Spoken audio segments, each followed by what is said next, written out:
Bonjour à tous et bienvenue sur Sensation. Ils sont souvent indispensables à la vie des associations, mais ils n'ont pas toujours la reconnaissance qu'ils méritent. Pour y remédier, la ville de Bernay organise encore cette année le trophée des associations. L'objectif, montrer toute la reconnaissance de la ville à ses bénévoles. Pour en parler avec nous aujourd'hui, je reçois Amadou Mbaye. Bonjour. Bonjour. Vous êtes directeur du service des sports et de la vie associative de Bernay et vous êtes accompagné de Gérard Lemercier. Bonjour. Bonjour. Troisième adjoint au commerce et à l'animation de la vie associative de Bernay. Alors pourquoi est-ce que la ville a voulu créer ce trophée des associations en 2019, Amadou Mbaye? Donc, il a voulu créer ce trophée des associations parce que simplement la vie associative et la vie active d'une ville dépend aussi des associations. Et d'habitude, on récompense souvent dans certaines communes ou villes par le biais du trophée des sports. Et aujourd'hui, je pense que le sport, si le sport marche bien, c'est parce qu'il y a des bénévoles.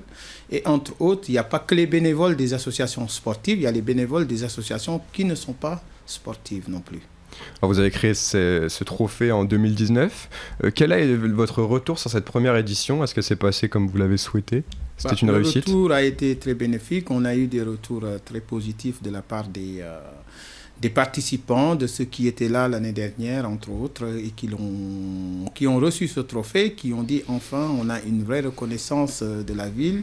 Donc malheureusement, parmi ceux qui l'ont reçu et qui étaient très heureux l'année dernière, nous en avons perdu 2, donc qui sont décédés. Mais j'avoue que je suis très heureux et très content d'avoir participé à pouvoir leur offrir ça avant qu'on les ait perdus. Quelles associations avaient été récompensées l'année dernière? L'année dernière, de tête, je ne pourrais pas vous dire les associations, mais je sais qu'il y a 5 associations sportives qui ont été récompensées, des bénévoles plutôt, des bénévoles de 5 associations non sportives et 5 meilleurs sportifs. Gérard Lemercier, vous avez continué ce trophée des associations. Pour vous, c'était une bonne idée de l'avoir initié l'année dernière?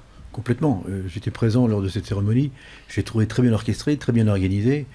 Les gens qui étaient récompensés, effectivement, j'étais là aussi, méritaient amplement leur récompense. Et je pense qu'il ne faut pas oublier tous ces bénévoles des associations, tous ces sportifs qui font vivre une ville, qui font vivre le centre de ce qu'on peut appeler le sport, les associations. C'est très important. Alors cette année, la cérémonie se déroulera le vendredi 13 novembre à 18h au Piaf. Comment va-t-elle se dérouler? Ce sera comme l'année dernière, Amadou Mbaye? Effectivement, ce sera comme l'année dernière, ça s'est déroulé de la même façon, sur le même timing. Nous ne voulons pas que ce soit une manifestation qui dépasse les 1h15, 1h30, avec le même animateur, entre autres, sur le même modèle de présentation. Les conditions sanitaires feront cette année que peut-être qu'il y aura moins de public parce que simplement nous sommes obligés de respecter une certaine jauge.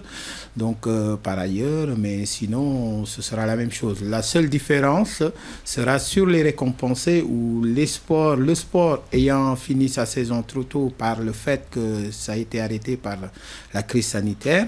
Nous récompenserons plutôt à la place des 5 sportifs, 5 associations qui sont des associations sociales, qui ont beaucoup œuvré pendant cette crise-là et qui nous ont aidés quand même, surtout sur les maraudes, à peut-être aller secourir les personnes âgées qui ne pouvaient pas sortir ou les personnes qui restaient chez eux, amener, faire des courses. Et je pense que c'est des associations qui méritent humblement cette récompense. Alors comment pourra-t-on candidater Il y a des formulaires qui ont été envoyés aux associations et on attend les réponses de ces associations-là qui, eux, vont nous dire quels bénévoles ou quelles autres personnes ils veulent récompenser.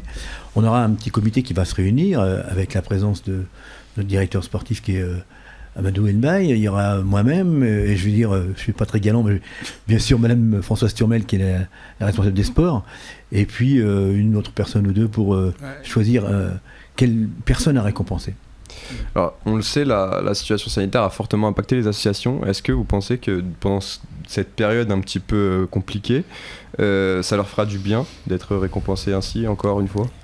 je pense que là, c'est complètement nécessaire. Ouais. Il faut absolument qu'ils sachent qu'on ne les oublie pas, qu'on compte sur eux, et qu'avec la volonté qu'ils mettent pour que toutes les compétitions aient toujours autant lieu et soient animées comme ils le font, il faut absolument penser à eux. On voit beaucoup d'efforts, et les gens respectent, les sportifs, les premiers respectent les barrières, respectent les gestes, etc. Non, il faut absolument ne pas les oublier, et cette année encore les récompenser, bien sûr. Alors, cette année, ça se passera donc aussi au PIAF. Est-ce qu'il y a une limite, tout le monde pourra venir, ou est-ce qu'il y a une limite de personnes ? Non, la jauge va être limitée à 100, peut-être 150 personnes 125. maxi. 125 125 personnes. Voilà, ouais. 125 personnes. Ouais. Alors, la situation sanitaire a fortement impacté les associations. Est-ce que vous pouvez déjà faire un bilan de la rentrée au niveau associatif ? Au niveau associatif, je sais que quand ce qui concerne le sport, il y a pas mal de baisses au niveau des effectifs, parce qu'ils ont perdu de licenciés, pas mal de licenciés perdus. Donc, par contre, au niveau des associations hors sport, nous avons vu cette baisse par le manque d'activité, parce que à cette époque de l'année, la maison des associations était pleine et les associations faisaient leur activité. On arrivait un mardi après-midi, il n'y avait plus de salles libres. Aujourd'hui, il y a beaucoup de salles. Ce matin, il n'y avait pratiquement personne, parce que simplement, nous avons été obligés de nous adapter aux conditions qui font qu'aujourd'hui, une salle qui pouvait accueillir 16 personnes ne peut accueillir que 6 personnes, par exemple. Ouais. Une salle qui pouvait accueillir 20 personnes, aujourd'hui, c'est 10, ou inversement, le réfectoire qui pouvait accueillir 80 personnes assises pour manger, après une assemblée générale, aujourd'hui, est à 30 en jauge, sans repas, parce que la cuisine est fermée. Donc tout ça fait que... Et aussi, nous avons des associations de personnes âgées qui venaient, mais eux sont des personnes sensibles, donc aujourd'hui, qui ont mis tout en stand-by en attendant peut-être le mois de janvier ou l'évolution de la crise. Gérard Lemercier, le milieu associatif s'est adapté pour lutter contre le Covid-19. Vous, quelles sont les consignes que vous avez données aux associations pour la rentrée ? Il faut absolument qu'ils respectent les protocoles qui ont été mis en place par nous-mêmes. On a travaillé plusieurs fois sur ces protocoles. Ils le respectent, ils le comprennent. Ils nous demandent des adaptations que l'on met au mieux pour eux. Et vous savez, ce que vient de dire M. Wallenberg, malheureusement, dans les associations, ou heureusement, il y a nos anciens qui sont encore là, et ils font très très attention. Ils respectent les jauges. On leur a donné vraiment les consignes, et franchement, c'est respecté. Oui.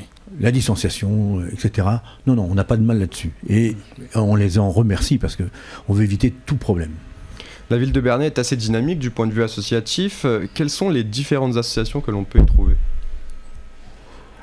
On peut y trouver tout type d'associations. Donc, de toute façon, partant du sport, le sport, il y a 27 sections sportives à Bernay. On a pratiquement des associations socio-culturelles, des associations sociales qui, heureusement, avec cette crise, nous aident beaucoup, entre le Secours populaire, les Restos du Cœur ou la Croix-Rouge. Donc, je pense que, heureusement qu'ils sont là pour... les difficultés que rencontrent certaines familles. Donc, et en dehors de ça, on a des associations de loisirs, entre autres, y compris aussi des associations scolaires, donc, comme les associations de parents d'élèves qui sont très actives donc, au sein des écoles, ce qui permet éventuellement de pouvoir pallier à beaucoup de choses et aussi de faire passer les informations. Pour revenir au protocole que disait M. Lemercier tout à l'heure par rapport aux associations, sur la maison des associations, il y a un protocole qui est respecté avec tout, sachant qu'à chaque fois qu'il y a un changement ou une évolution du protocole, une fiche est envoyée, de l'information est envoyée à toutes les associations avec une attestation qui leur permet qu'ils peuvent signer. À partir du moment où ils ont signé l'attestation, ils peuvent bénéficier de toutes les conditions qu'ils bénéficiaient avant, c'est-à-dire les mises à disposition de salles ou d'équipements sportifs. Gérard Lemercier, pour finir, comment est-ce qu'on peut expliquer qu'il y ait autant d'associations à Bernay ? La dynamique des gens qui se trouvent à Bernay et qui veulent continuer à voir cette ville vivre. Les associations, c'est la vie, je le répète, c'est la vie de la ville, la vie du centre-ville, la vie des quartiers. On y tient absolument. Et nous, élus, nous tenons à ce que cet ensemble puisse toujours vivre, et on fait tout pour que, comme je vous l'ai dit, que ça continue dans cet esprit-là. 11 000 habitants, 10 300 habitants, pardon. Oui. Il y a beaucoup de retraités, il faut le dire. Effectivement, ouais. Bon, on est très heureux qu'ils restent chez nous, et la maison des stations est grande ouverte, les portes sont grandes ouvertes pour elle. Ça vous donne beaucoup de travail. Merci Gérard Le Mercier d'avoir été avec nous sur Sensation. Merci Amadou Mbaye également. Je rappelle que vous êtes donc Gérard Le Mercier, adjoint au commerce et à l'animation de la vie associative de Bernay, et Amadou Mbaye, vous êtes directeur du service des sports et de la vie associative. Vous pouvez retrouver cette émission en podcast audio et vidéo sur notre site et notre application Radio Sensation.